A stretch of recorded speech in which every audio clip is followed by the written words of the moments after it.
বিলবক্স সফটওয়্যারে লগ ইনের সাথে সাথেই আপনি ইউজারদের লিস্ট দেখতে পাবেন।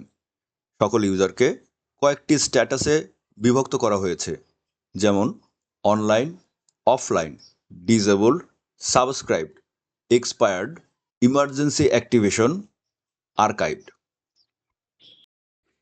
ইউজার লিস্ট পেজের ঠিক উপরে এই স্ট্যাটাসগুলো সম্বলিত বাটনগুলো রয়েছে। প্রতিটি স্ট্যাটাস বাটনের সাথে সেই স্ট্যাটাসে থাকা ইউজারদের সংখ্যাও দেওয়া আছে। স্ট্যাটাস বাটনের যে কোনো একটিতে ক্লিক করে আপনি আপনার চাহিদা মতন ইউজারদের লিস্ট দেখতে পাবেন। ইউজারের লিস্টে ইউজারের নামের ঠিক বাম পাশে একটি ডট আইকন আছে। ইউজারের স্ট্যাটাসটি ওই ডট আইকনের মাধ্যমেও নির্দেশনা করা হয়েছে।